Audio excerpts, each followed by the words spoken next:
अस्सलामुअलैकुम, welcome to student tube. आज के इस लेक्चर में चैप्टर 7 मैट्रिसेस एक्सरसाइज है 7.3। क्वेश्चन है हमारा 7 3 2 4 1 एंड है अगले मैट्रिक्स में 0 1 1 0। सबसे पहले मल्टीप्लिकेशन के लिए हम ये देखते हैं कि कॉलम जो है वो रो के इक्वल है या नहीं। तो यहाँ पर 2 कॉलम 2 रो, डेट मीन्स कि हम इन्हें मल्टीप्लाई कर सकते हैं। तो हम इसे उतारेंगे 3 4 2 1, ठीक है, और फिर 0 1 1 0 मल्टीप्लाई करेंगे तो यहाँ पर 3 जो है वो 0 से होगा, फिर प्लस 2 जो है वो होगा 1 से, ठीक है। फिर यहाँ पर 4 0 से, फिर प्लस 1 जो है वो होगा 1 से, ठीक है।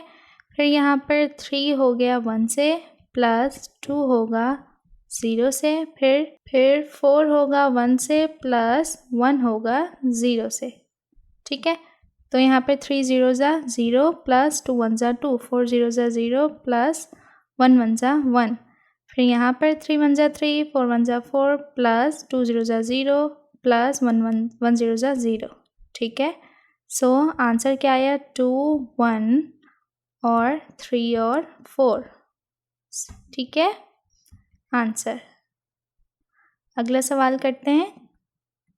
क्वेश्चन नंबर 8 है 6 -5 7 -4 5 2 0 1, ठीक है। 2 मैट्रिसेस हैं, 2 कॉलम हैं, 2 रोज हैं, डेट मीन्स के मल्टीप्लाई हो सकते हैं। तो यहाँ पर हम इसे एक बार इसी तरह से उतारेंगे 6 7 -5 -4, फिर है 5 0 2 1, ठीक है। सो यहाँ पर 6 5 से हुआ, ठीक है। फिर 5 जो है वो होगा प्लस -5 हुआ किससे? 0 से, ठीक है। फिर इसके बाद 7 5 से हुआ, फिर प्लस -4 किससे हुआ?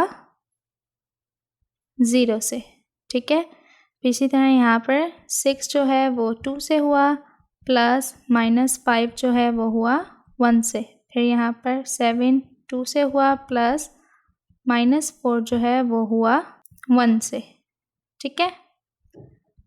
सो यहाँ पर ये क्या हो गया? 6 5 ज़ा 30, 7 5 ज़ा 35, अब प्लस 5 0 ज़ा 0 प्लस 5 0 ज़ा 0, कुछ भी नहीं बचा, ठीक है। फिर यहाँ पर अगर हम देखें तो ये होगा 6 2 ज़ा 12 प्लस माइनस 5 1 ज़ा 5, 7 2 ज़ा 14 प्लस माइनस 4 1 ज़ा 4, ठीक है। सो 30 35 और यहाँ पर बचे 12 में से 5 गए 7, 14 में से 4 गए 10, आंसर। सो आई होप कि आज के 2 क्वेश्चन आपको अच्छे समझ आ गए होंगे। मज़ीद एक्सरसाइजेज एंड क्वेश्चंस के लिए चैनल को करें सब्सक्राइब और साथ ही अपने क्लासमेट एंड फ्रेंड से शेयर भी ज़रूर करें। मिलते हैं नेक्स्ट वीडियो में, तब तक के लिए अल्लाह हाफ़िज़।